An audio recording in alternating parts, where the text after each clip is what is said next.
Carmelo gon' be just fine. God gon' see about this in his own time. Hold your head high, don't let him steal your life. Carmelo gon' be just fine tonight. Peace be still, peace be still.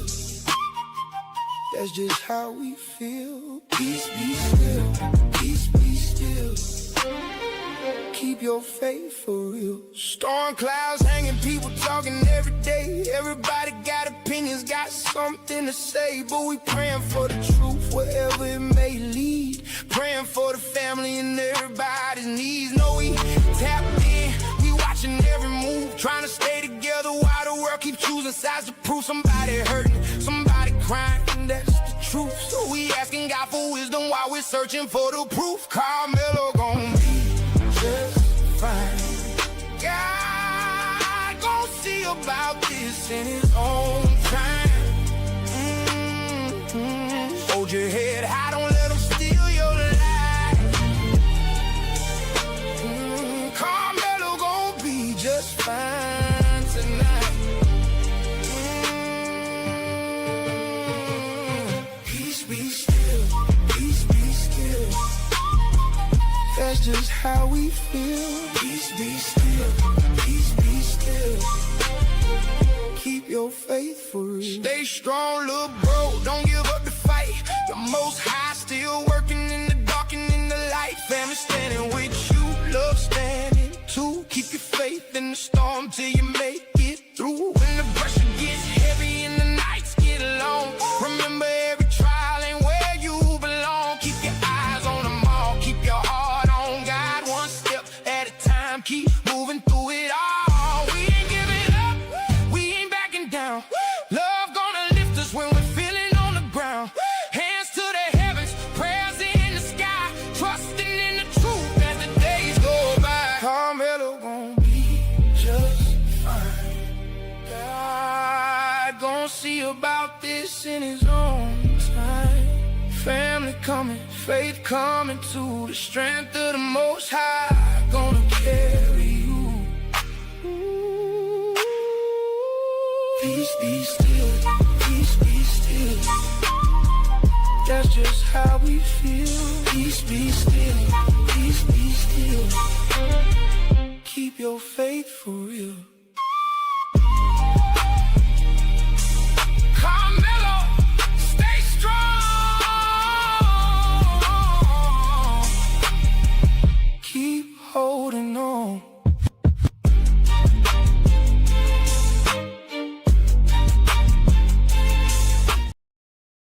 All right, hello everyone, Grand Rising. Thanks for tuning back in once again to the original Queen Ahmadiyyah Shakur show. I'm your host, Queen Ahmadiyyah Shakur, and this is your morning wake-up call. So as you're coming in, please feel free to go ahead and subscribe to the channel if you haven't done so already. Be sure to click that notification bell and click the word all so you're notified each time the Queen Goddess goes live. All right, so with that all being said, let's see who's in here. Okay, Queen Amoni Huey. The Prince of Paraphernalia. All right, let's get into it. Byron Cook, Marvin is here. All right. Likes up, everyone. Please don't forget to like and share. I see you, Nessie X, 504 Nola, 57 Beige Fox.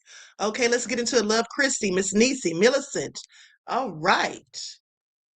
Red Wine Entertainment, Bronze Flat Power God. All right. Mel Campbell is here. Okay. OG Yaya is here. Blessed is here. All right. So, hey, Desmond, we the people, Dark Tube, Alice is here. All right. Lemon Delight. Okay, Sheila, I see you, beloved. Paul Parody. All right. KQ is here. Shout out to all of my loyal roads and everyone tuning into the Queen, and a big shout out to all of my moderators putting in work. Okay, so now before we get started, as per usual, hey, we the people, let's have a brief word from my sponsor at 12 Tribes. Here we go. Do not buy 12 Tribes on Earth hair growth oil and hair magic elixir unless super healthy, gorgeous hair that grows. They have a whole line of amazing hair growth products, including hair growth leave-in conditioner spray, hair growth shampoo, hair growth spray, and hair growth butter. I'm starting to sense a theme here. They include quality natural ingredients. They smell amazing, and you can see the results for yourself. So if you're looking for healthy hair growth for your natural or relaxed hair, try 12 Tribes on Earth today.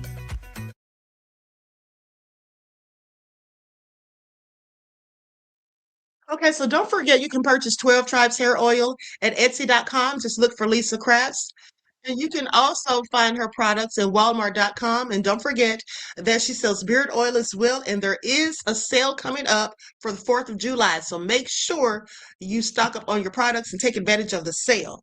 Okay, so hey, original man, beloved. Okay, so now with that all being said, let's talk about it. Now, I'm sorry I didn't make it back yesterday, you guys. My internet went back out. They're still doing work and maintenance in the area.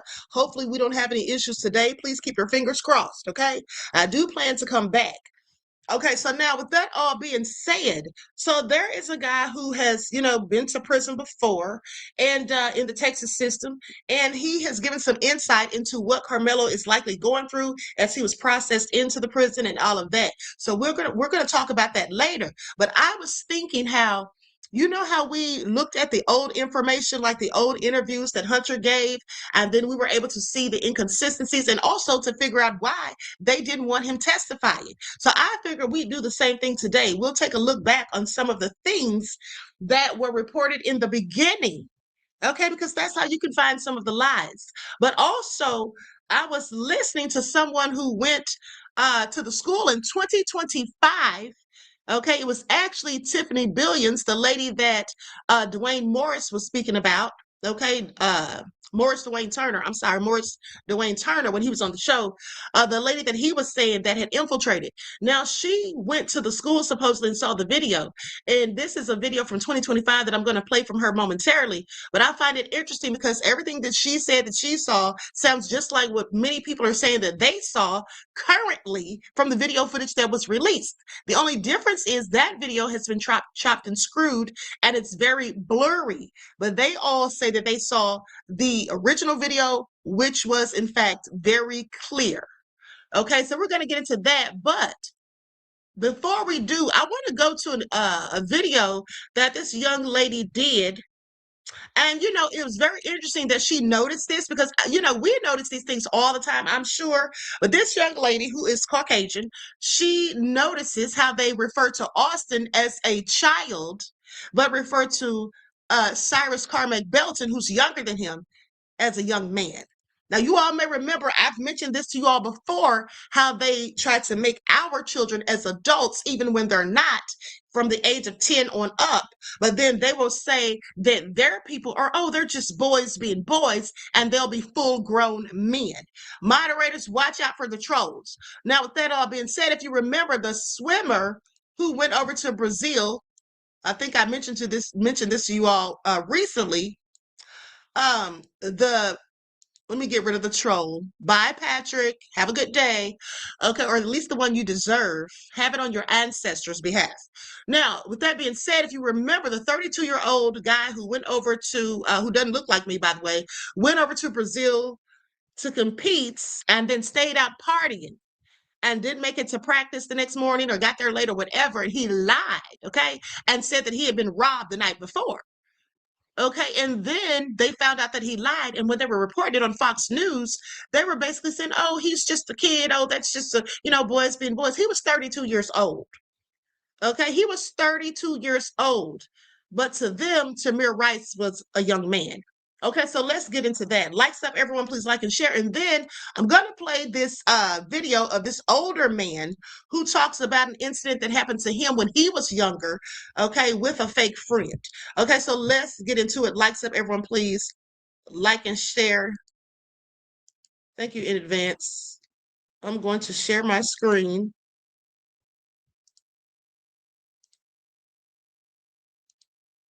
Okay, here we go. who agrees with the outcome of the Carmelo Anthony case is making sure to call Austin Metcalf a child. For example, in my comment sections, when I talk about this case, people say a child was unalived, therefore, the person who did it needs to go to jail. This video isn't about me disagreeing with somebody going to jail for unaliving a child. The point of this video is just a little bit ago, the Rick Chow case came out, and in that case, everyone was calling Cyrus a young man. To put that in perspective, Cyrus was 14 years old, 3 years younger than Austin was. So why does Austin get to be a child in this situation when he is 17 years old? That is a child. But then with Cyrus, he doesn't get to be a child. He gets to be a young man in this situation. Which, to my previous video, these stark differences in how people are talking about the cases is exactly why the system has been set up to fail certain people. Notice how every single person who agrees with the outcome of the Carmelo Anthony case is making sure to call Austin Metcalf a child. For example, in my comments,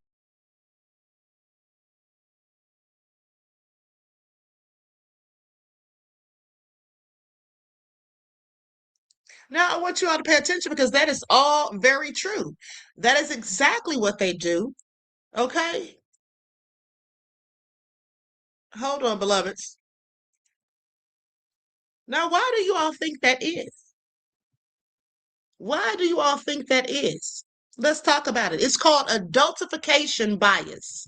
Okay, Black youth are frequently referred to and treated as adults due to adultification bias, which is a societal stereotype where adults perceive Black children as older, as more dangerous, and less innocent than their white peers.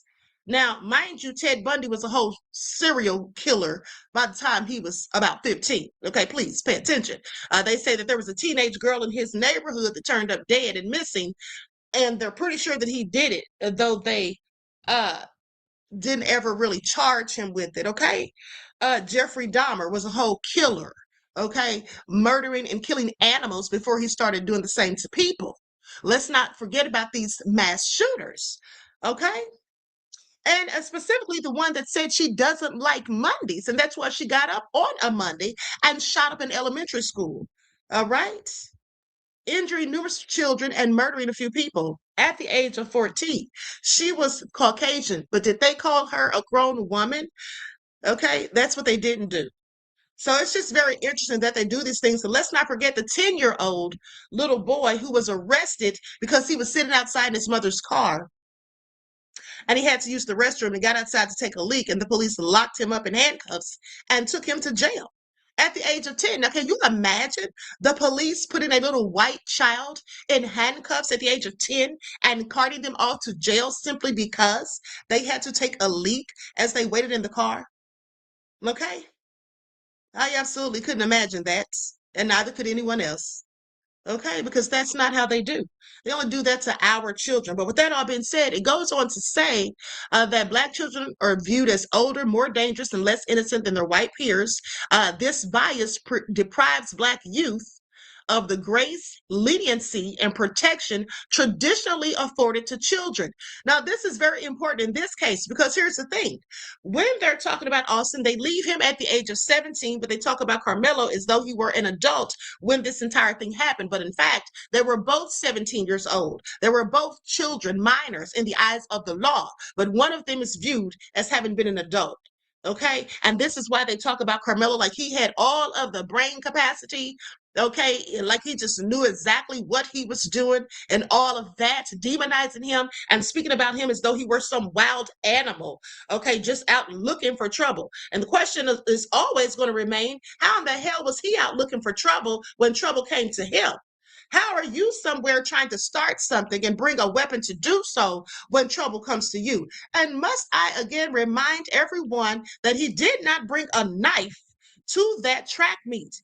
Those were the knives they used, the tools they used to put up their tents and tighten cleats. And I'm going to keep saying that because the lying devils who don't like people who look like us, okay, they will continue to sit there and lie and say, oh, what was he doing with a knife at a track meet? What was he doing with a knife at a school event? When the fact of the matter is, they know as well as I do that it was a tool and that it wasn't even his. And the last thing I'll say is just to remind you that how did he have his hand in his bag to pull that out when they kept on saying in the trial that Carmelo had his hand in his bag the whole time? Let me tell you all something. Carmelo was never going to get a fair trial in Collin County. That's what he wasn't going to do. You see, because there is a perpetual system of good old boys, and that's racist white men who make sure that things go their way and they protect and look out for their own, even when they're in the wrong. Just like Hunter said about his brother Austin. This is what they have always done. Okay, I don't remember in the history of Collin County of them ever even having a black judge. And the one woman judge that they didn't like because they didn't feel she would do what they wanted her to do, well, you know what happened to her? They had her framed and set up on felonious charges, okay, of which she did not even commit a crime. Okay, so with that all being said, I'm about to go to this guy's story. Likes up, everyone, please like and share. I'm waiting for this to upload, and then I'm going to share this on the screen. But I just want you all to pay attention to how the devils will always move the goalpost when it comes to Black people. Okay, I am that somebody says, I noticed the mom said this gentleman, referring to Carmelo in one of those interviews, making it sound like he's older. Yes. Would she have called Austin a gentleman? Of course not. Okay, of course not. And see, it's these little things like this, and it's so ingrained in them that I want you all to pay attention that even when someone who is pro Carmelo, who doesn't look like us, even when they were speaking about him, I heard them even say, you know, this man takes off running, literally called Carmelo a man. Now, I don't think they did it on purpose, but what I'm saying is this is done so much. This is so much a part of their culture to do that, okay, adultification bias on Black children, that it just automatically comes out. Okay, I'm that somebody said, I believe that he did not bring a knife. No, I don't think he did either, beloved. I absolutely don't. Okay, but like I said, these people will paint narratives to, you know, just get their point out there to make it look like their children are so sweet and innocent. When in fact, and I want you to also pay attention to how they completely flipped the script, saying that Carmelo was suspended from school and he wasn't supposed to be there, just telling all of these lies. Then talking about his parents and all of that, when in fact, Jeff Metcalf is the one who is a terrible parent. Okay, he's still out here grifting at his own son's expense, as far as I'm concerned. Because why does he still need to go fund me at this point? Austin's dead and buried. Okay, but he's still out here doing what he does best, and in my opinion, that's called grifting. Okay, so now let's get into this video. Likes up, everyone, please like and share. Thank you in advance. Here we go. If they hit you, hit them back. I don't think people. Well, hello everybody out there in TikTok land. How y'all doing? I'm stitching my video that I made. I went around looking for the original video.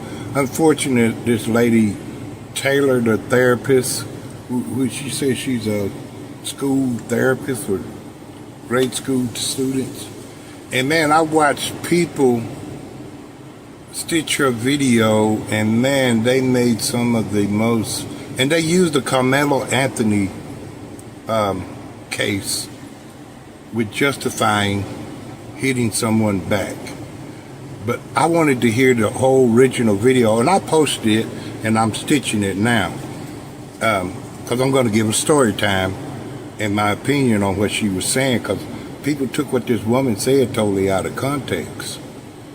And, but I agree with mostly everybody. This gentle parenting is not working, and it's not going to work. And we see evidence of that now. I mean, like I say, the clear case of the Carmelo Anthony case. And, but let me give you a story time, and then I'll tell you me. I don't know how to put it, but me learning.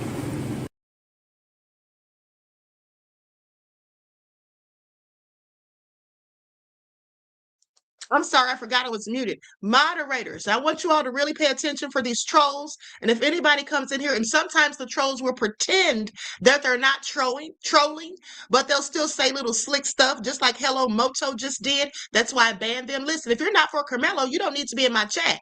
Okay, you don't need to be in my chat at all, because if you're not for Carmelo, then what are you listening for? Go listen to the people that are talking against him. Don't come here, because you're not welcome, and I will block you, okay? And yes, people are entitled to their opinion, but in this case, I don't want to hear it. And neither does anyone else. Let's continue. The conflict of the situation, like the Carmelo Anthony, of something that I'm having to deal with 40 years later, 50 years later. And it was, this is like at the end of segregation. This is like coming into the 70s, I believe it was, 71, 72, 73, somewhere around there. And I know we were juniors in high school.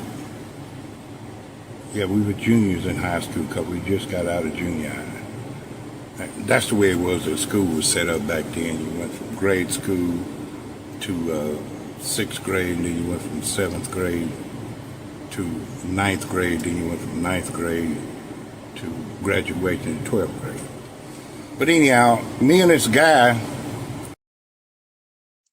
I'm sorry, you guys. I'm not going to keep stopping, but Greta Lee, you're not 38 minutes late, beloved, okay? We've just been doing the intro. This is the first video. You missed a little bit of maybe 5 or 10 minutes of commentary. That's it. because, we was, during segregation, we had started going to white schools, and I was pretty popular in sports back then.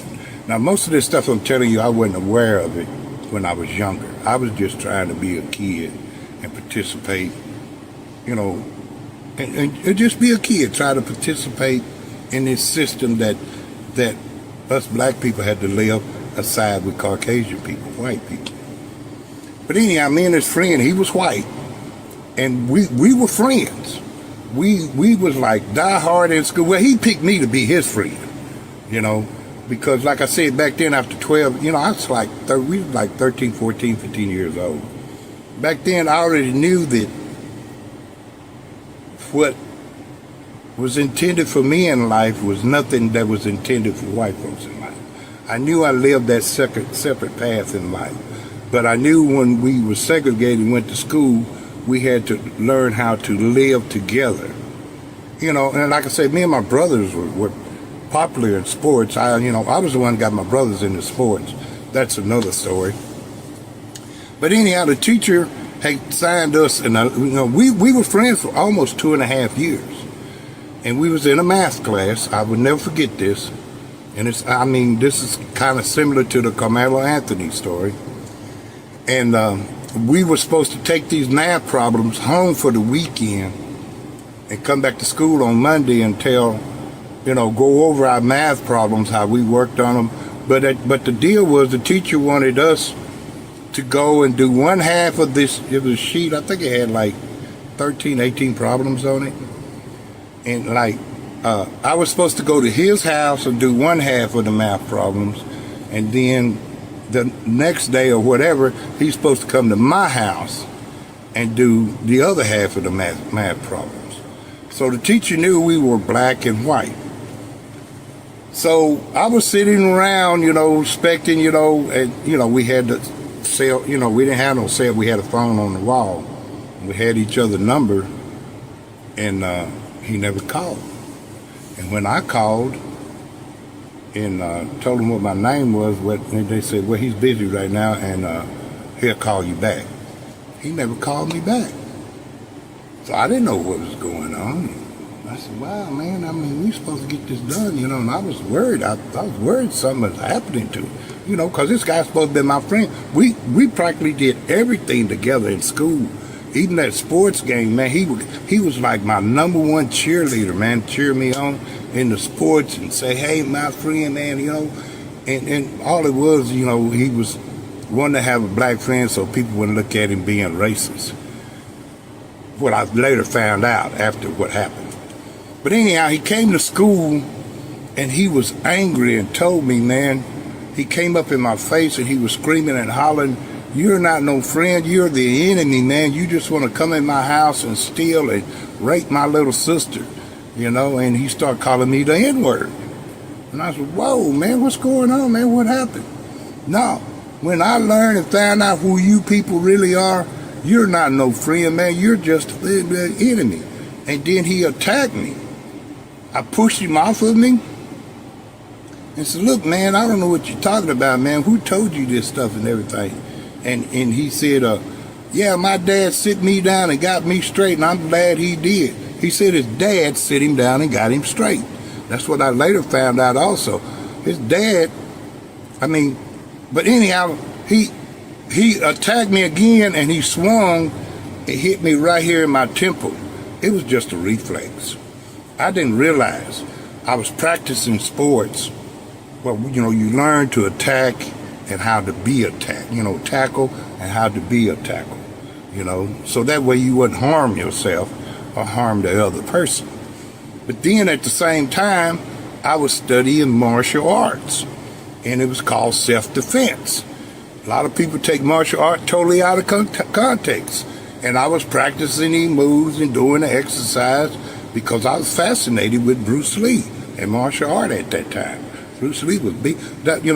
Bruce Lee wasn't quite big then, but I had learned Bruce Lee was the chauffeur in the Green Hornet movie. He was the chauffeur driver. And I was fascinated with this guy.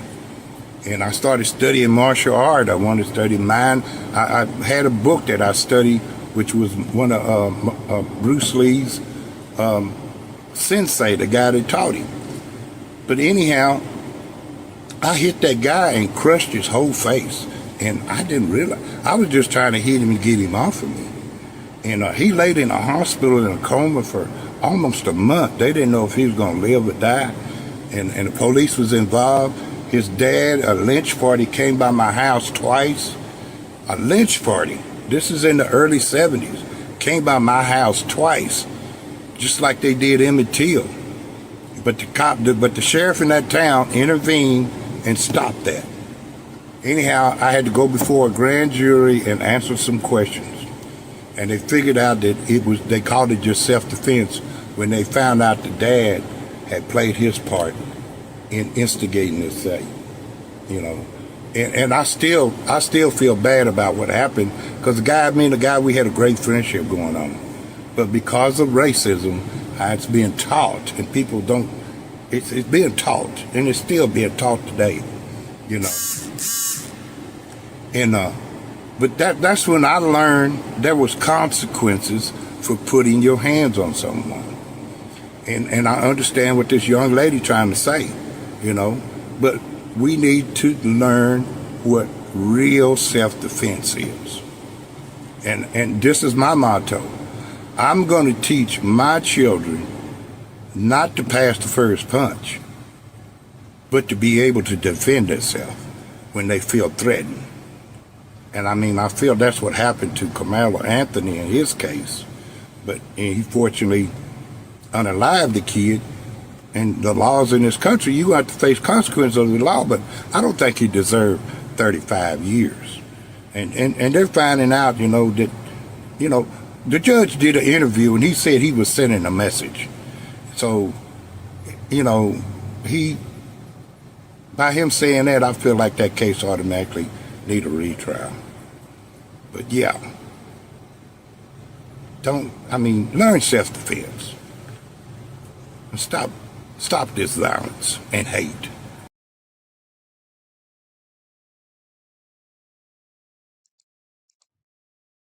Okay, I absolutely have to agree. And that was a good story, okay? That was a good story. Now, and he's lucky that the sheriff or whomever kept him out of, you know, from getting in trouble, because they came there to kill him after that, because how dare you put your hands on a white teenager, okay? But absolutely, racism is taught, and it comes from hateful parents who want their children to be hateful just like them. Okay, so now with that all being said, let's go to some of these old videos This is from 2025, and I just want you to look at, that's right, Greta said, excellent story. I agree, beloved. Now I want you all to listen to some of the information that came out in 2025 and how it compares to the information that we're now hearing. Likes up, everyone, please like and share. I'm great. How are you? Good. We're discussing a few things that people don't need to know about right now, but couple. Now, this is Chris King talking. If you don't remember who Chris King is, he is the guy that was on the news when they had the people who say that they saw the video at the school in 2025. He was the guy wearing the glasses and the hat. He said he used to do practice law in Collin County, if I'm not mistaken. Okay, and also he's speaking with Tiffany Billions. Okay, let's get into it. The one that Morris Wayne Turner says has actually is like working both sides. Things I want them to know about is that number one, Frisco initially told you that there were no videos, and then they find out there is video. Then you knew that there were multiple points for videos, and they still gave you one video. And you have a letter in which they indicate that they did the view that doesn't give the faces of the students involved. And then I told you that they were trying to fight me for placement of the cameras, period, and that's illegal by statute. And then we got to the point where you were telling me about going to watch the video and what you saw. Bring it from there. Right. So I go and watch the video. The first video that we click on, and when I say I'm talking about the private investigator, click on the video. It just shows buses, and it shows rain pouring down. Mm-hmm. And it also shows an entrance. It shows children coming in the entrance. I asked the attorney, are these the children? Does this camera actually go to this school? Are these the children that are coming into this school? He says, no, that's a different school. So I kind of question that. We click on the second video, and it shows from the visitor side, it shows the canopies across the field. And so the PI grabs the mouse and he zooms in. Mm-hmm. Like a little green box appears where it allows him to zoom in to see under the canopy. Mm-hmm. And under the canopy, we see a bunch of people wearing black, and we see one person wearing gray, Mm-hmm. a gray hoodie and some pants, and we see them head down. Mm-hmm. Now, I want you all to listen, because this is what she said in 2025, what they saw when they went to the school. So they see someone in a gray hoodie with their head down. Okay, that's clearly Carmelo. Almost looks like they're on the back row, but they're sitting there with their head down. Mm-hmm. As they're sitting there with their head down, that's for about 9 to 11 minutes. Mm-hmm. And so we're kind of fast forwarding, trying to get to the action part of it. Yeah. We see 2 individuals coming across. The phone skipped again. Start over again. You saw what? I saw 3 or 4 individuals coming up the walkway, and they were walking very briskly. Yes. Very quickly. I couldn't tell once they enter to the crowd, into the people sitting down. I couldn't tell where they were going until I saw 3 or 4 people surrounding the individual that was sitting in the gray hoodie. Got it. And they were surrounding the front of him. No one was in the back of him, but kind of like in a C shape. Uh-huh. Right. Uh-huh. You see all of this movement, and you see the gray hoodie disappear. Mm-hmm. You can't see him. It's as if he's been absorbed by the black hoodies. Mm-hmm. Right? Mm-hmm. So you see him, you see that disappear, and then you see just a bunch of movement. You see the gray hoodie looks like he's crawling backwards, and it looks like he's pulled back in. Mm-hmm. Him again, he runs from the crowd up the bleachers. He runs back down like he's hesitating. Mm-hmm. He looks from his left to his right. He runs up again. Then he runs diagonally towards the gate. Mm-hmm. But he's still running he's still running down the bleachers. He falls on the second step. Mm-hmm. He looks behind him really quick, Mm-hmm. and he gets up and he runs. And he ran so fast that I thought it was two different people. Mm-hmm. He ran. After you see him dart off of the camera view, you see one person in a black hoodie staggering down the steps and the bleacher steps. And then when he gets to the ground, he just falls. Mm-hmm. Mm-hmm. And at that point, we stopped watching the video. Mm-hmm. The private investigator handed Wayne Soros a letter of preservation and Mm-hmm. told them that they would be getting a subpoena. They wanted to subpoena the video, and we thanked everybody. Mm-hmm. And so that's what I saw. It's very interesting because initially, like I said, they were saying video didn't exist. Exactly. And see, this is the kind of thing, like you'll see in my background, they hated the fact I showed how I sued the city of Franconia, town of Franconia, New Hampshire. Bodie Mm-hmm. Miller's cousin, Lico Kenny, he shot a bad cop. And we believe this cop was Uh-huh. involved in trafficking of substances and people, like this girl, Maura Murray, who disappeared up there. And these are all white people, and they all love me. Like the families, like I helped Mm-hmm. keep a roadway twice from being named after this bad cop. He did a lot of bad stuff, man. And so they knew about my background on that, and they tried to discount that. And again, I had the Mm-hmm. same feeling about. I didn't even know Lico. I did not know Bodie's family. No.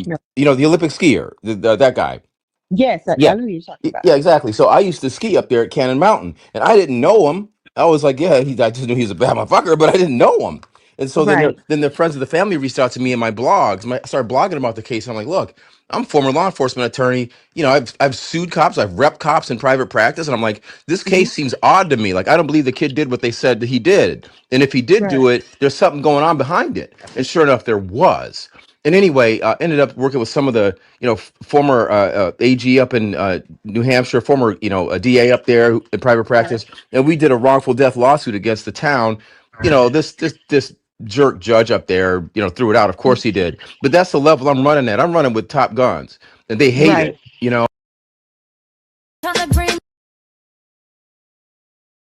Next year too. I didn't want to get. I Yeah. want to practice again, but I keep getting drawn back. But anyway, Right. Things keep happening. Yeah. so Yeah. so, but yeah, I still work with law enforcement. Another Queen Ahmadiyyah production. Now, as you can see, this again is the pictures that I showed you all before with the airbrushing. Look how dark he looks here. And then his eye is swollen. Now, there's going to be a screenshot that they're going to show briefly. It looks like he's in the back of the police car, and you can clearly see that his eye is literally swollen.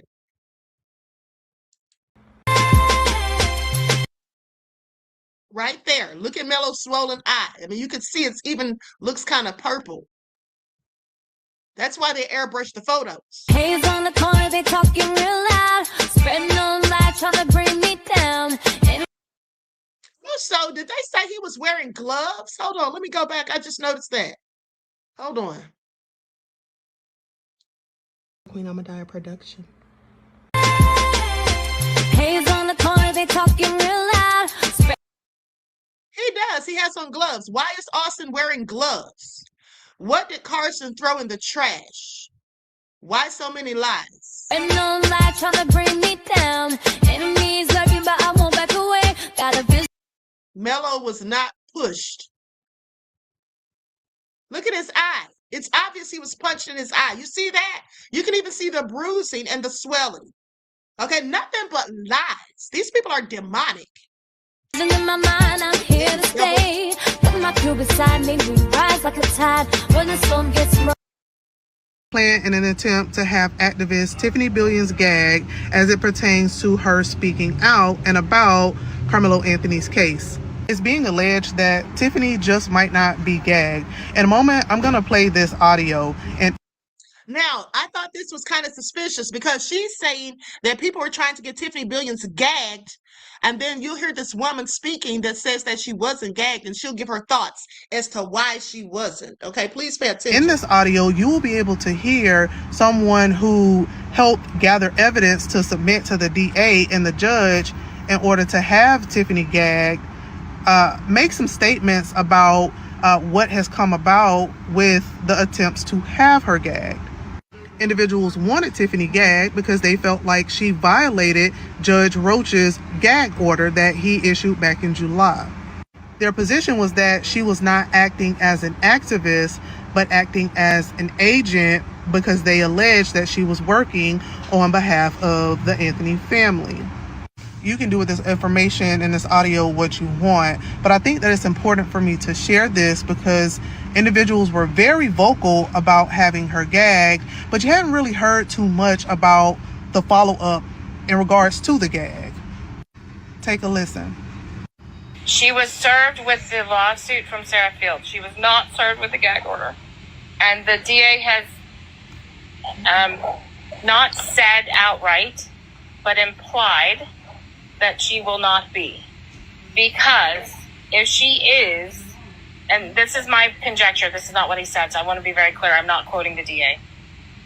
But the idea is that if she gets gagged, that other activists for the minority community in the United States would take more interest in this case. Because, not because of the innocence of the child, but because a activist is getting gagged, and that hasn't happened before. So then we'd have the one I can think of is John Wiley Price, because he's in the area, but the national activists for minorities coming in to this case, which is not something the DA or the judge wants, because it would bring it more controversy, more whatever. So they feel like they have a slam dunk take case. They feel like this is not going to be hard to prove. And that again is conjecture from what I've been told, but they don't want more people coming in from outside getting involved in this. So my question is, who did the DA allegedly tell this to? I do plan on reaching out to the communications department for a statement, and I'll let you all know if I get a response. I think I have a theory on what happened. Hold on. Call Me Darling says Tiffany was on a live this morning disputing everything Dwayne said about her and the reason why he's in a press run talking about it. Well, I mean, hey, I don't know if these things are true or not. This is just what he said. I don't know this woman. But anyway, that's between those two. But I know her name was on his paperwork. Now, there's so many pieces of this puzzle of what happened that doesn't actually make sense because there's a lot of lying involved, and we haven't seen the transcripts of the courts. We haven't heard directly from Carmelo himself. And that's another thing. Where are the transcripts from the courts? Where are the transcripts from the court? Now, when we went to Diddy's trial in New York, they were releasing the transcripts daily. After every court session, we were able to get those transcripts. Okay, but it's interesting to me how they're hiding and sealing up everything. Listen, only a person with a bird brain who's clearly obtuse, okay, like these minions, really a person who's clearly stupid would not think that there's something wrong with the fact that they're hiding all of the evidence even after the trial is over.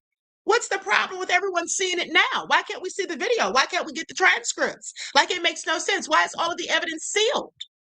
That makes absolutely no sense. Okay, please pay attention. Based off the video that was first dropped, there were two videos that were first dropped. There was the edited version, and there was the one that wasn't as clear. It was still blurry, but it was a lot more the actual thing that happened, right? There was an actual fight. That whole push and poke, that was literally edited. Like the most edited shit. If you really look, that was very fucking edited. And that's exactly what we said. We said that it was edited. Absolutely. The real version was both twins were on either side of Carmelo. Carmelo's only 5'8". They're both 6'1". So he didn't really show on screen, but it was just this violent 4 to 5 seconds of fighting, and there were punches being thrown. You could see in the beginning Carmelo's being held in a headlock on the left, and the other twin throws the first punch, a very powerful punch, and now it's just a bunch of punching on both sides. But before Carmelo crawls out, he tries to escape, and then he's snatched back by the person on the left. I think that is when he goes and grabs the poker, because he didn't have his hand in a bag, because there was no bag. They took it. Austin took the bag. Hunter admitted, and his father, Hunter and his father both said in those interviews that Austin took his bag. She said exactly what I told you all. She said exactly the same thing. Now, how are we all coming to the same conclusions? Okay, how are we all coming to the same conclusions? Pay attention. The cover up is being exposed. So there's no way that he had a hand in the bag. And so, in fact, all that shit was some bullshit, because there's no way he had his hand in the bag if the bag was taken. And it's on the video too. It's very blurry, but the bag was taken by one of them, Austin, right? But I think when he tried to escape and one of them pulled him back, I think that's when he took the weapon of opportunity. Mind you, I think he was sitting down probably, and they probably may have tried to escape, made a run for it by trying to like rise up a little bit. But that's all it takes for you to probably go on the bleachers where the quote unquote poker was and take it back as one of the twins pulled him back. And then that's when the other twin that was punching him, I truly believe that's when he goes and impales himself. Santiago Hernandez says, all of you criminal-minded. He's a felon that snatched a life. Well, beloved, that's your opinion and you're entitled to it. You better hope that you don't get snatched up by ICE and sent to Venezuela or some other place like El Salvador where you don't belong. But let's continue. So last thing Carmelo sees is just Austin with the thing in his chest, and then he makes his run for it. No one works harder to destroy your credibility than the person whose performance you stopped believing. I'm a jury consultant. I help you stop guessing what people think and start leading what they decide. Because when someone's image depends on deception, the person who sees clearly becomes dangerous. Here are 3 signs that's what's happening. Number 1, they stop trying to convince you and start trying to convince everyone else. That's the first tell. They know you saw too much. So now the job is not to change your mind, it's to poison the room before you can explain what happened. Number 2, they make your credibility the issue because they can't afford your observations to be believed. This is basic trial strategy. If you can't beat the evidence, attack the witness. They don't need people to understand the truth. They just need people to question whether you're a reliable source of it. And number 3, they act more offended by being exposed than by what they actually did. That's where the mask truly slips. The outrage is not about repair. It's about loss of control. They're not grieving the damage they caused. They're grieving the image they lost. And that's the part most people miss. The smear campaign exists because you got too close to the truth. Watch who attacks your credibility when they can't answer what you saw, and follow to guess less and lead more. Now I want you all to pay attention because that's exactly what's going on as we continue to delve deep and go down the rabbit hole to piece together the truth and the facts. The MAGA millions, the ones who don't like people who look like us and who clearly hate Carmelo, these people will sit there and say, oh, you're making it up. But they know that they saw the same thing we saw on the footage. They know that. They know that over 30 people saw the original footage in 2025. They know that. They know that several of those people, in fact, went on the news and said what they saw exactly, and everything they said matched up. They know that the elderly white woman said that Carmelo was innocent. She doesn't have a dog in the fight. They know all of this. But they want to paint a narrative and act as though we're not credible and say that we're just making things up. No, that's what they did. They're the ones who made up things. They made up the fact that Carmelo was sitting there calling them PUSSYs, okay, and saying that their team was ass and all of that. They made up all of that because we saw how Hunter took off running past everyone else, including his brother, after hopping on Austin's shoulders. Did you all see that when he put both hands on Austin's shoulders and like lifted himself up and then went on past them? He went directly up those bleachers right up into Carmelo's face. So there was no time for a conversation while they were sitting down, as he lied and said on the news. Okay, he said that Carmelo was sitting behind him. The fact of the matter is Hunter was never seated, neither was Austin.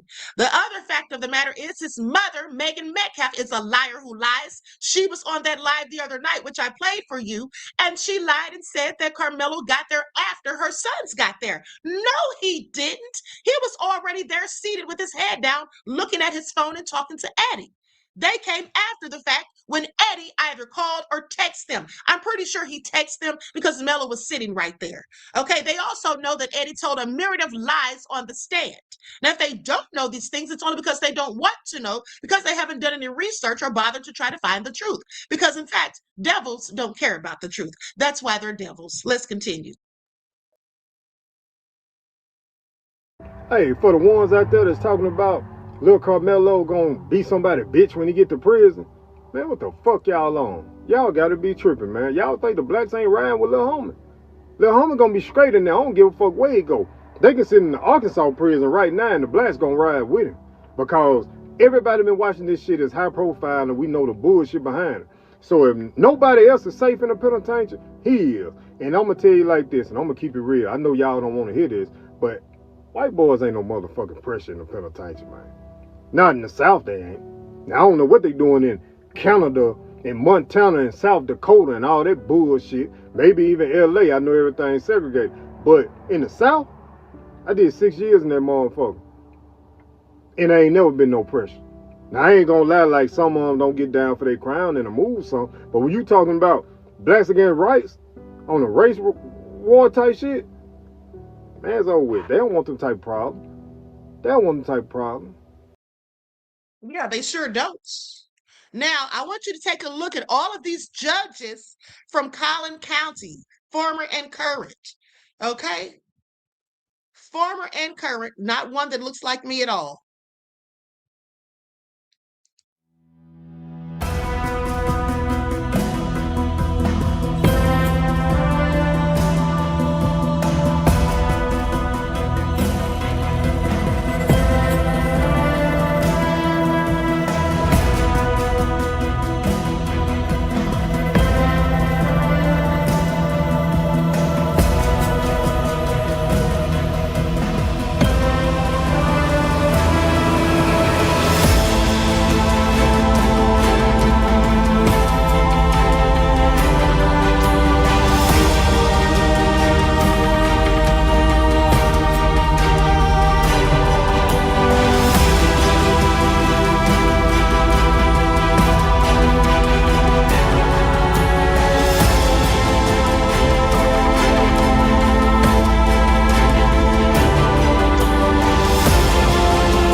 Tells us everything we need to know right there. Not one black judge in all those decades. Isn't that crazy? But we should not be surprised, beloveds. Okay, Well Runs Black says, this queen cooks daily. Thank you, beloved, for your kind words. I really appreciate you, and thank you for your contribution to the channel. Peace, love, and blessings. Okay, not one black judge at all. And the woman on the wall with the blonde hair, that was Suzanne Wooten, the one that they found the fraudulent charges on. Judge John Roach Jr., his father, who was then the DA, John Roach Sr. Now, this is the guy who's going to tell us what it's like on the inside and the process that Melo has likely gone through. There's 3 parts. So this is part 1 in Carmelo's transformation from being a free young man to a convicted killer in the state of Texas and then being transferred to prison. Immediately after his conviction, he was taken to the Collin County Jail and they took a mugshot. This is that mugshot. The very next morning, as everyone was still reeling, and even now, 13 days later from the conviction, he's already been taken to prison.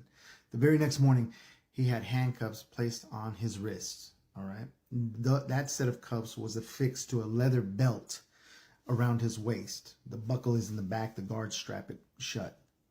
Then ankle cuffs are put on him, his left and right, and there's a chain that runs through those cuffs. So you can't walk at a normal gait. You have to hobble along because it's very painstaking to walk. Those cuffs are eating into the bone on your ankles and wrists. Now, him being an athlete, he's used to bus trips and field trips, but this is no bus ride, no athletic program. This is probably the most excruciating ride that he's ever had to face in his life. It's been 13 days now since he's taken that ride. He was transferred on the 10th, and today's the 23rd, June 23rd. And he was driven 4 hours on 45 South to the Wallace Pack unit. In my research, I found that he was transferred to the Wallace Pack unit, a medium security prison in Navasota. This was not an intake unit. So an intake unit is where you go and you stay there for about 2 weeks to a month. You get a series of things ran on you. You get brought in, a jacket made on you. I'll explain that later. But that usually takes about a month. Then you get your housing unit, and then you get transferred to the prison you're going to be staying at, where you're going to be housed for your time. But none of that happened. He was taken directly to the Wallace Pack unit. Now, the Wallace Pack unit is infamous for its heat exposure and the inmates that have died there. It is the prison that started the current lawsuit where the feds ruled in favor of the inmates and told the state of Texas, you need to air condition every one of your units, because for the unit to get 115, 120 degrees inside is no big thing. Some of these units get up to 130, 140 degrees during the daytime, and it's excruciatingly hot.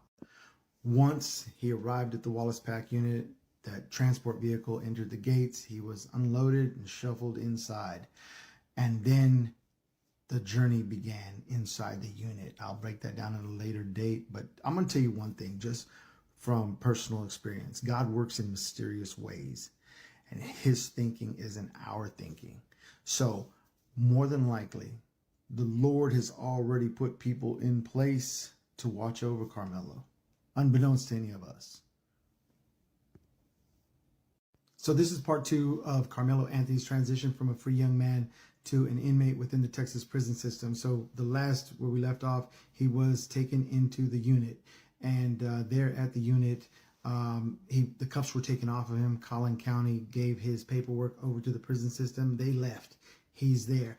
Now, this is how he showed up with hair. This was the photo taken the day after his haircut. See, the guards, they have inmates, trustees that do the shaving of hair. As you can see, I want you to zoom in on his scalp.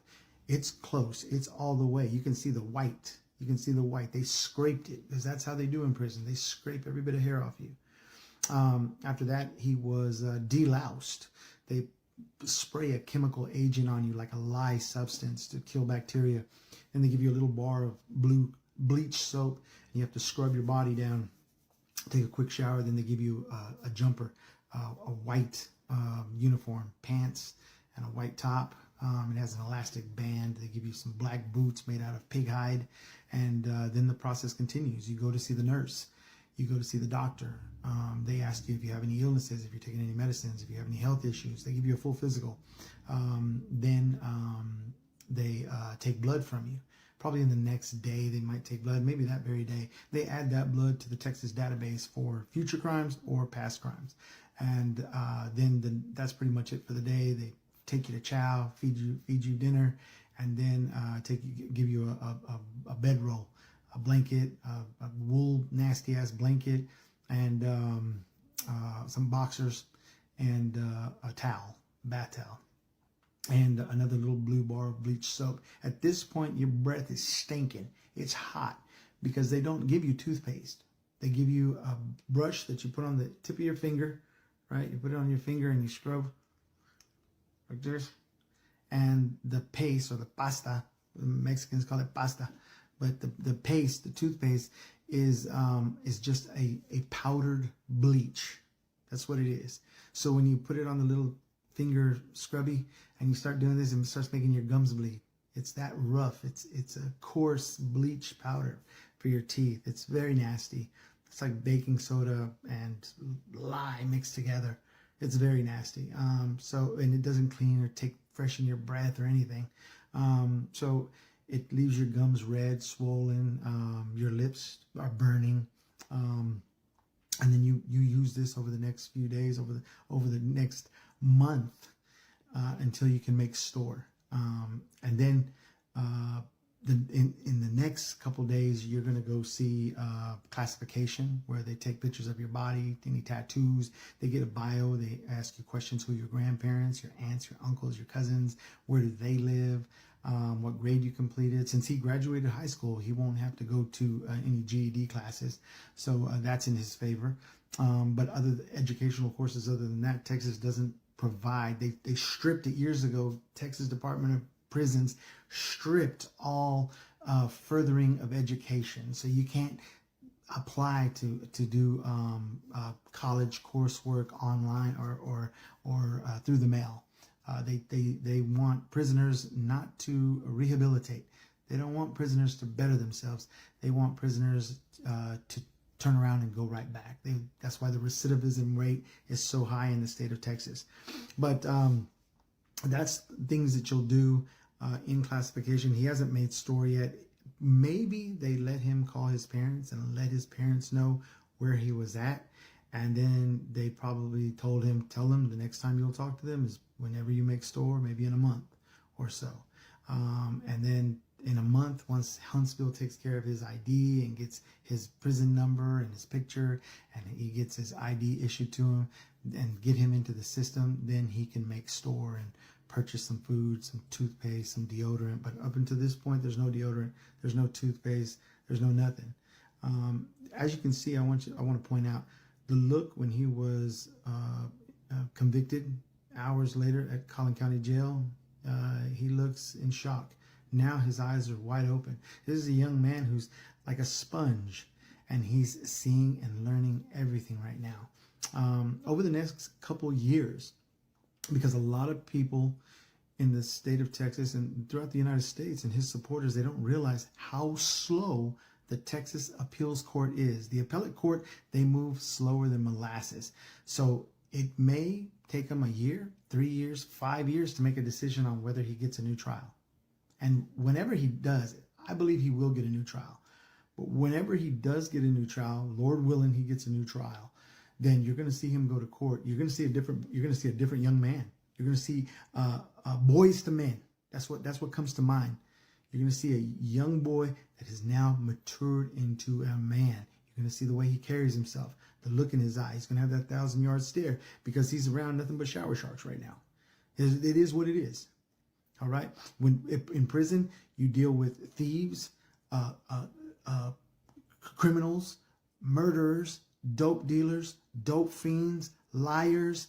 You deal with it all, and you have to grow up real quick. But like I said in the last video, part 1, I believe that there's already somebody watching over Carmelo, because there. Let's get it straight. I just listed all the things that are in prison, but there's also people that are wrongly convicted. There's also people who made mistakes, and now they're serving their time, paying their debt to society. But they're good men. They're fathers, uncles, brothers, cousins, boyfriends. They're good men, and real recognizes real. And so I think that the good Lord, He's already put somebody there in place, because our thinking isn't His thinking, and His thinking definitely isn't our thinking. But I think Carmelo is going to be all right for the time being, and nothing's going to happen to him. And this is where he's at for the time being. But stay tuned for part 3.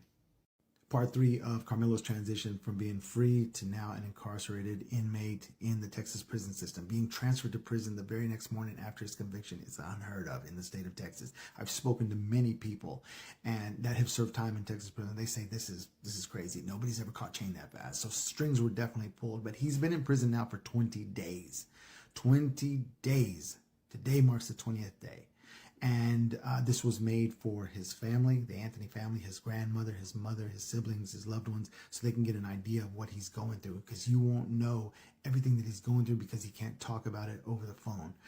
But there's so many things that have happened in just 20 days. And I want you to get an idea of what this young man is facing. So by now, he has been given an inmate ID as well as a photo, and he has to keep that ID on him at all times. That's his identification. If you don't keep it on you, you catch a case. But he's entering that time now, depending if Huntsville has processed him into the system fast enough that he can start making store and buy that talk time on the tablet. Remember, don't talk about this case on the tablet. His lawyer will probably already have told him that. And every morning he rolls out. He goes to chow, 4:30 in the morning. He eats, and then he goes to change out. He takes his dirty clothes off. He strips booty butt naked, and changes his clothes in. And they give him a new set. That set may be clean, it may not, depending on the unit, the laundry system in that unit, who runs it, the CO, the inmates, because sometimes they just refold dirty shit-stained drawers and then give them back out. That's the Texas prison system. But after that, he goes about his day, and at 10:30 in the morning, he eats lunch. At 4 o'clock in the afternoon, he eats dinner, and that's Monday through Friday. This is going to be the first 4th of July that he's incarcerated inside Texas prison, and every holiday you eat pretty good. Fried chicken, fat cake. I mean, really fat cake. It's you eat good on holidays, and that's what inmates look forward to. That's about all you can look forward to. That and visits. But this is Carmelo Anthony's life for the time being. There are going to be people that he starts kicking it with. Maybe people from Dallas, different parts of the city, that recognize him. He is a high-profile case. They're going to say, hey, you want to work out? You want to shoot basketball? He is an athlete. He's a young man, so he's going to want to stay active and shoot some hoops and stuff like that. He's going to be all right. Old schoolers won't let anything happen to him. Somebody is going to look out for him. You can rest assured on that. But this is a racist, horrible system that he's in. Let me tell you about the appeals process in the state of Texas. There's been many cases, but one case specifically, there was a black man. He was wrongly convicted and sentenced to death row. Okay, a judge years later, after serving 20 years, he ruled that this was a wrongful conviction. He was railroaded. And he wrote his opinion and sent it to the appeals court, stating you got to give him a new trial and release him. The appeals court took 8 years to review that.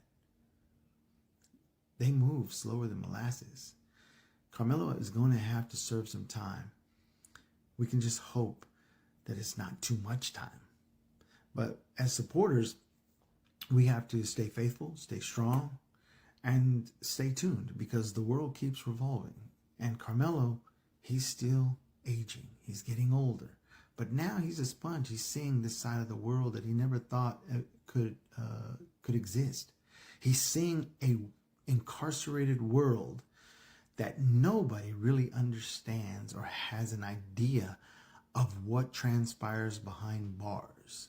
Guards who are narcissists, female guards, which statistics show 90% of female guards work as female guards because they were either raped, sodomized, molested by their own kinfolk.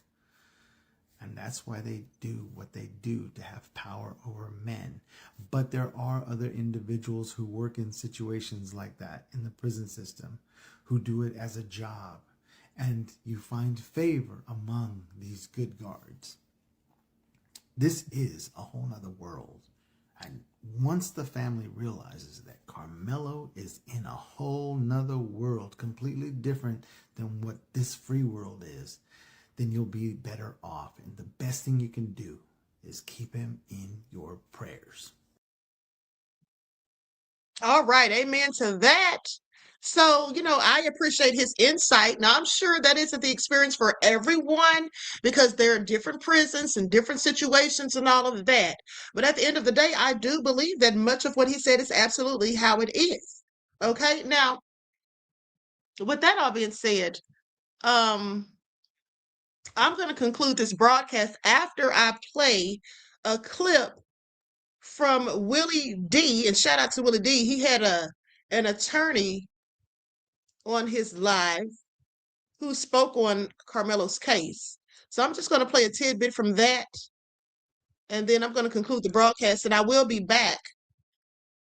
Later on today. Okay, so with that all being said, everyone, please hit that like button. Please like, share, subscribe. Thank you in advance. Okay. Peterson Morley says, so that means they rush to convict him into prison because they know they rigged the case, but they can legally push the appeal back to decades before they decide to grant it. They likely could, beloved. They likely could. Now, that may not be the case because of these high-profile attorneys on there and all of the shenanigans that happened. And so hopefully that won't be the case, but absolutely that's why they rushed him off to prison. Okay, they sent him at the speed of light, sentencing him the same day as he was convicted, and then send him off to prison within a week's time. That absolutely never happens. Okay, that literally never happens, and most times they don't even have a bed ready for the inmate that quickly because of the overcrowding. Okay, so thank you for your question, beloved, and your contribution to the channel. I appreciate you. Peace, love, and blessings. Now, one thing I want to talk about also really quick, is the fact that Carmelo is taking medicines for his epilepsy. If I'm not mistaken, he does, in fact, have epilepsy, so I'm sure he's on medicines for that. So I wanted to know if he would be allowed to take those medicines and how often or whatever, and how they would be given.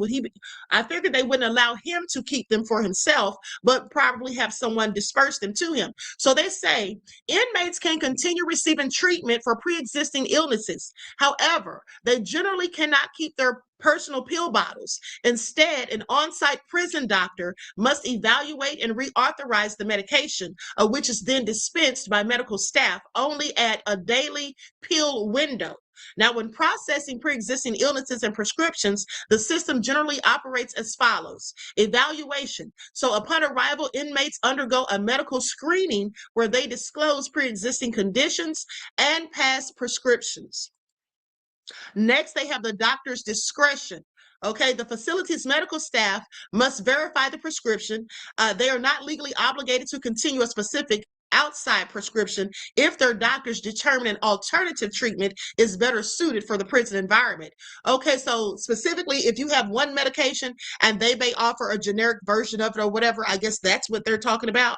Okay, that's what it sounds like. Now, dispensing protocols. Inmates are rarely allowed to keep medications in their cells due to safety and hoarding risk.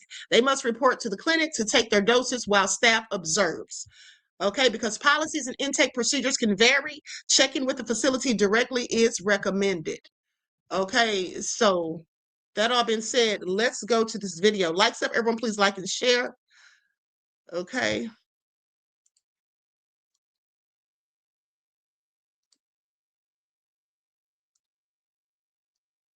I'm going to use an overlay because I don't have permission to use this. Of where he sits, though, in the racial argument.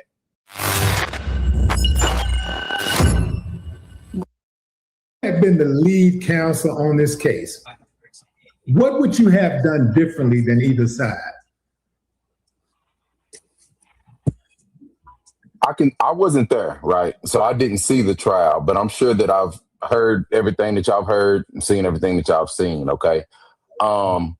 But I'm sure by now everyone has heard that he did not testify. Okay.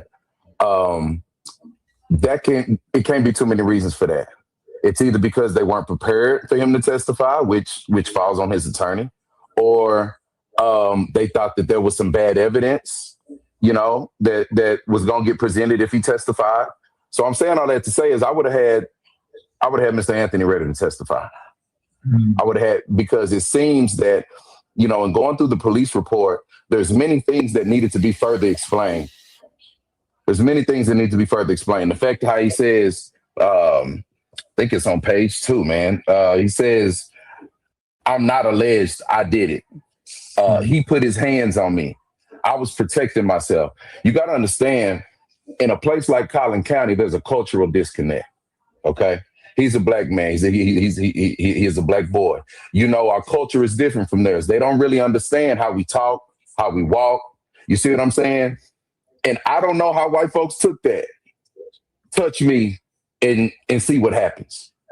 Well, they took it as a threat. They said that was a threat. They said that goes towards intention. Premeditated is what some people use, the word that some people use. Do you think that if let's say he did say that. Does that create a premeditation argument? No. If he said that, I would face it right in front of the jury and ask them what he meant by it. And that's the problem. You see what I'm saying, Willie? He didn't even take the stand. So he wasn't able to get up there and say, I wasn't threatening him. I was telling him that if he did something, I was going to protect myself to the fullest of my capabilities. That's all the jury needed to hear him say, instead of letting the jury sit here and go back and discuss what they thought he meant. You understand what I'm saying? And understand those are just collateral issues. The main issue we needed to test about was the self-defense issue that they tried. Let me stop for just a moment right there, because I want to remind you all that these people, they want to pretend that they took that as a threat, but they know that's a warning. Okay? Because as someone said, think about how when you're fussing at a child and you take them somewhere and you don't want them to behave, and then they do something that you consider them misbehaving, and then you say to them, do that again and see what you get. Do that again and see what happens. Okay? That's a warning. All right? Please pay attention. That is absolutely a warning. That is not a threat. Because when a parent tells a child that they really don't want the child to do it again, that's for the child to not do it again. So if little children can understand what that means, then these grown people who are acting so stupid and clearly obtuse because they want to paint their own narrative, they know exactly what he meant. It was a warning, not a threat. Okay? And I don't even believe that's what he said, because some people said that his exact words were, as long as you don't touch me, okay, we don't have a problem. Or no, as long as you don't touch me, we're cool. That sounds more like it. Okay? Because Carmelo is not from the streets. But let's continue. To get. And, to be quite honest, I was talking to my highly esteemed colleague, Michael Campbell, about this. Even in order to get manslaughter, he probably needed to testify, right? Because for self-defense, you need to testify that you were afraid of serious bodily injury or death. But for manslaughter, you need to tell them you did it because you were angry, right? The jury was not let into the mind of Carmelo Anthony, period. And that was so that's my answer to that question. I would have had him ready for all of that. What do you think? What do you think the chances are that Carmelo Anthony's defense attorneys purposely sold him out? I couldn't believe how much mucus came out of my lungs.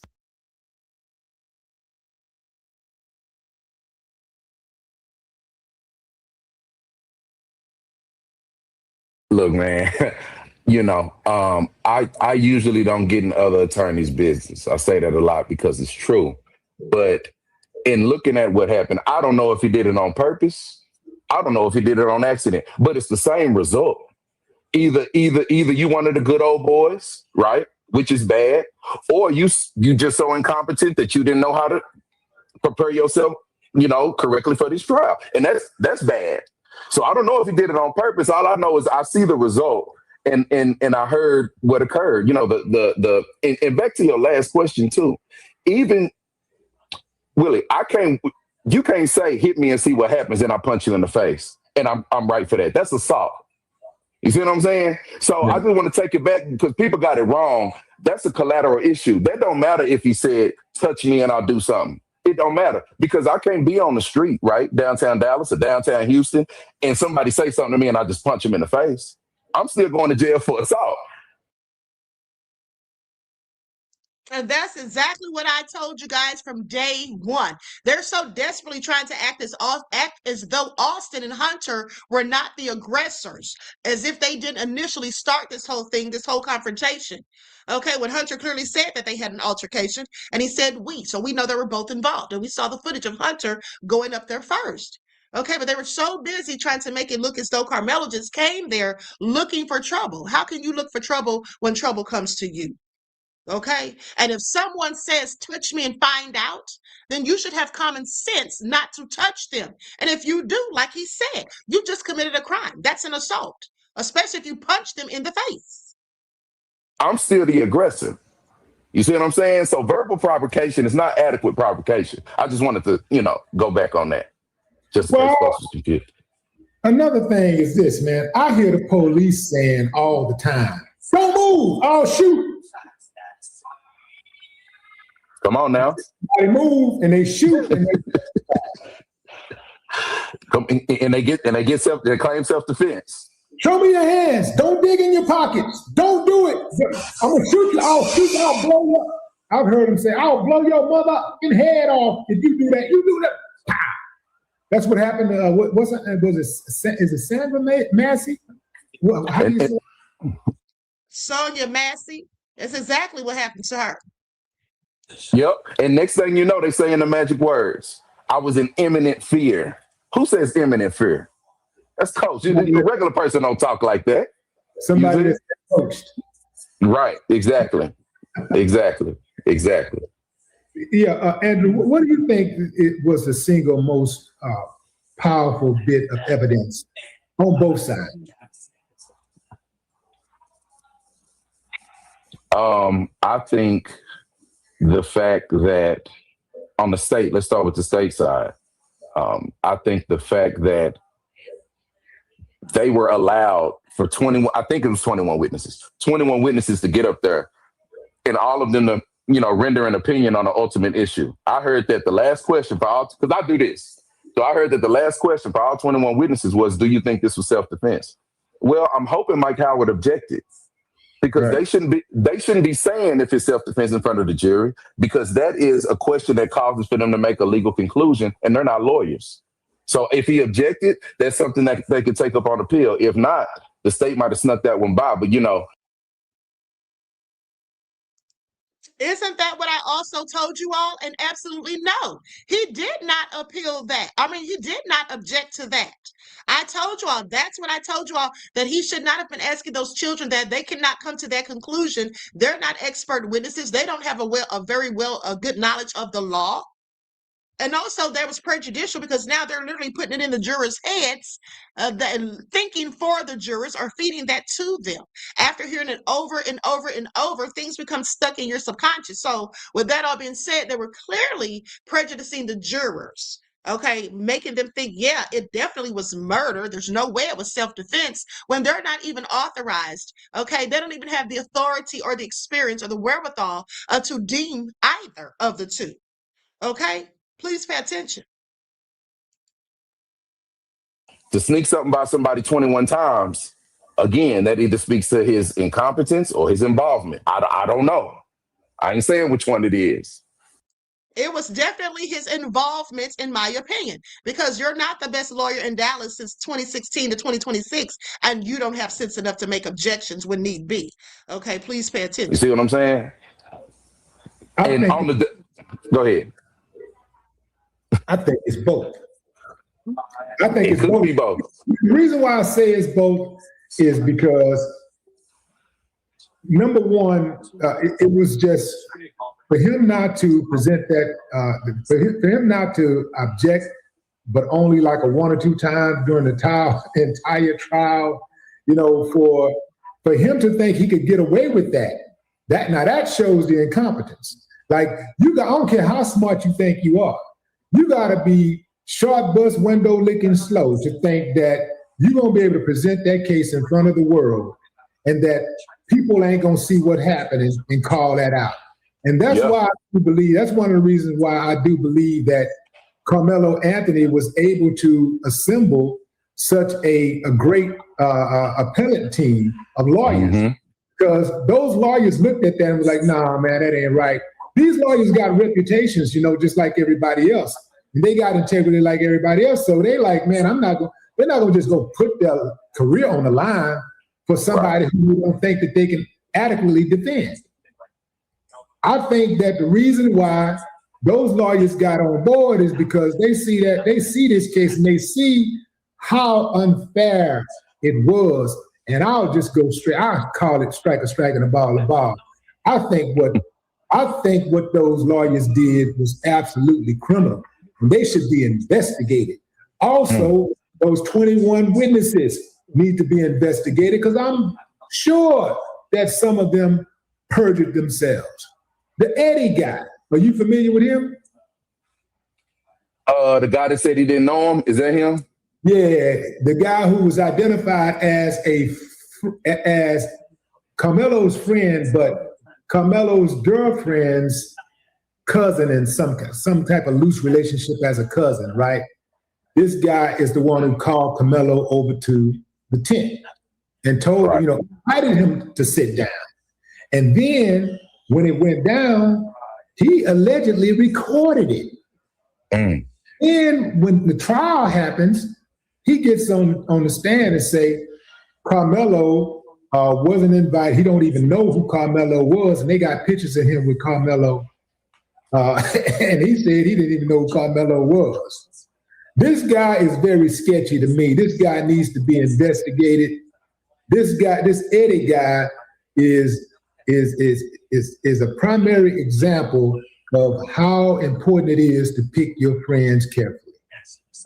I mean, look, I can tell you for certain that Collin County will coach their witnesses. 2 months prior to this, we got a not guilty out there in Collin County on the murder case. I think it's out of the 290 something court, but we got, 2 months prior to this. And what you have to do is, that's what I'm saying, Willie. I wasn't there. So I don't know the veracity or the tenacity of this man's cross-examination. I don't know if he was letting them slide on certain things or if he was going at their throat. But, the reason you don't let nobody go till you finish with them on that stand. I ain't letting you go till I'm finished with you. I'm going to have a detective up there all morning. If you got to use the bathroom, you might well go ahead and use the bathroom. Come on back, because we going to be here for a while until I cover all these questions I prepared. You see? So all you got to do, if you prepared your cross-examinations for all 21 witnesses, you've seen what they said before, them saying something different from what's in their statement, that ain't no excuse. Oh, that's a dream. Oh, I love for me to review all of your statements that you gave, and you come in here and say some more shit. Please do that, because I'm going to rip you off the bone. So it's just really no excuse for it. And this perjury thing, man, in that murder trial, I told you that I won 2 months prior to that. All white jury, by the way. I got a witness to say that she was lying 3 questions in.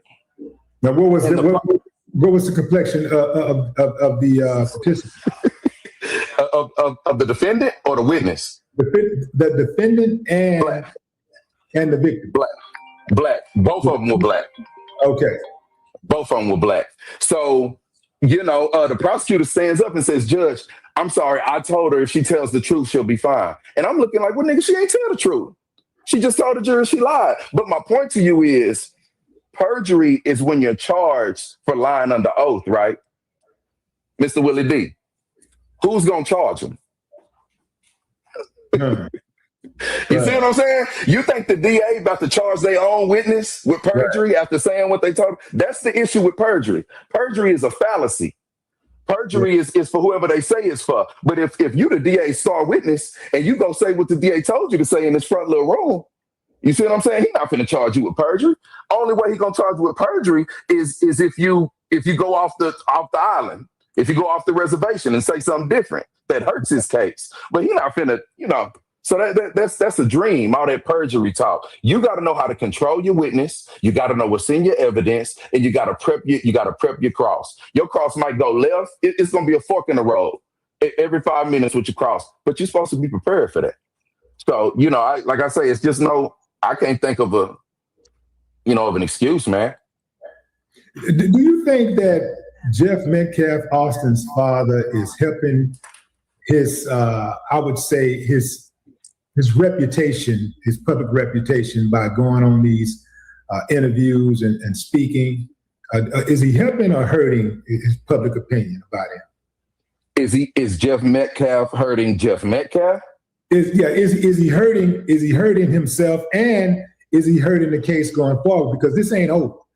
Carmelo is appealing this decision by the court, and so this is not over. And what I want to know is, have you seen the racist rant that the dad went on? Man, I think I saw the first 2 and then I just ignored them, man. But to answer your question, I think he's hurting his own image. I think that he's a very outlandish and proud person. I don't know what reason he got to be proud, but he acts very proud. He talks too much. He says racial things, I think he's a bad winner. I think he thinks that this is over and he's won. I think he's a bad winner. He one of them folk, after they beat you, they just got to shit talk you. You see what I'm saying?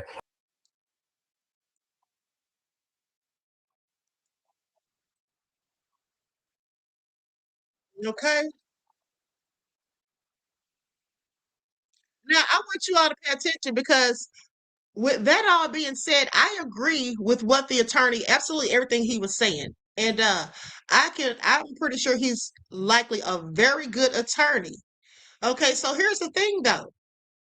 Before we roll out, I want you all to take a look at something because the other night when Megan Metcalf was on that live and she was talking about Hunter and Austin and how Hunter had such a bad attitude.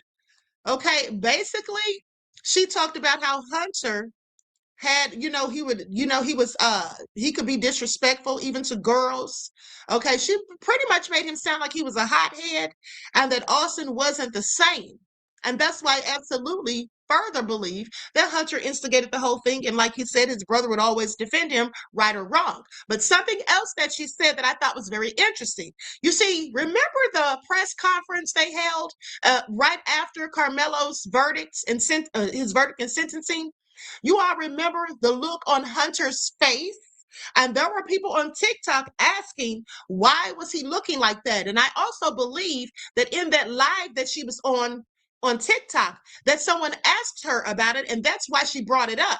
She said that Hunter was angry because he wanted to go and hang out with his friends. He didn't want to be there doing a press conference, which I find that to be extremely selfish.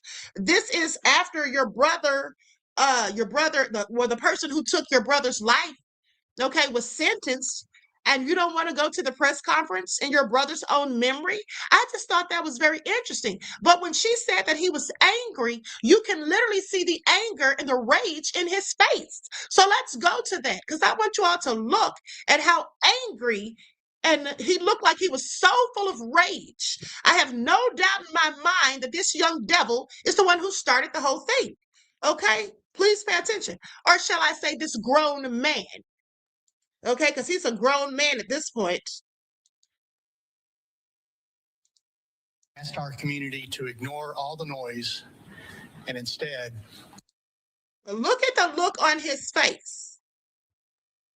And also, I want you all to pay attention. If you remember on the interview with Fox, how he and his mother sat down and they were talking. If you remember, also, his mother went to say something, and I believe that she was trying to clarify that her and Jeff are no longer married because the reporter called him her husband or something and said he heard him in the background telling them what to say. And then she went to say something, and she was like, no, no. And before she could finish, Hunter shushed her. Okay, he shushed her. And the nerve of a child to shush their mother, I don't care if they're grown or not, but he literally shushed her on national TV. And that just let me know what kind of control he has over her, because people have also said, people in Frisco, that her sons had her terrified as well, and also talked about how many times the police had in fact been to their residence. Let's continue. Be level-headed and patient as the process worked. And today, the process delivered accountability. We are grateful to this jury, and we are grateful that the good citizens of Collin County had an opportunity to weigh in on this case.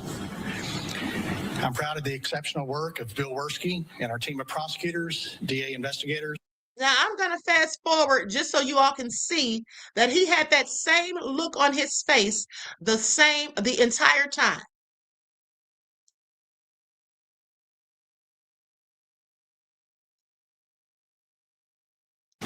I want to thank Judge Rhodes for presiding over this trial with fairness, and we remain committed to protecting our schools and standing with victims and their families. Okay, so he was extremely angry. Extremely angry. Okay, so with that all being said, D major scales, I'm going to delete this comment. Please pay attention to what you put in the chat. Okay, we don't use that type of terminology in here, beloved. Okay, so now with that all being said, I'm going to conclude the broadcast. I want to thank you all for tuning in. Please like and share. Expect me to be back later on, probably around 5 or 6. Okay, and if you don't get a notification, just check the channel, my community tab, or my X account, because that's where I post the links every time before I go live.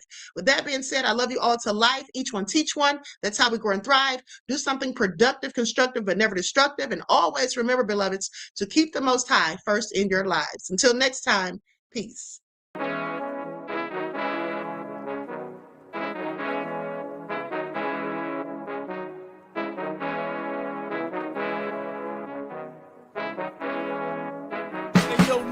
Hit him with that flavor. Gold all in my skin, God all in my blood. Kings all in my circle, you touch one of mine and you're done. They show no love for the queen, why you hating on me? Is it cause I'm free and I got Malcolm X in my jeans? I got dreams like King Luther, shed blood like Kunsa. You ain't helping my people, I ain't got nothing to say to ya. I want all the smoke like hookah. Talking reparations, America won't be great until they give us compensation. I'm like, I'm the hottest right now. See a bunch of lames out here trying to jock on my style. They be doing too much. I'm the queen, it's too easy. It's like they all at Popeyes, how they be talking so greasy. I just sit back and laugh while these haters get madder. So nefarious how they don't want my pockets with cheddar. I tell them they can do better. These snakes in the grass can leave a bite on your ass, cause y'all be trusting too fast. I got my foot on the gas, other one on they necks. Dropping receipts on haters, you better show some respect. I'm never facing regrets, we only facing the threats. Running through every challenge like a relay, break no sweat. It's a cold game, so I got that blanket with me.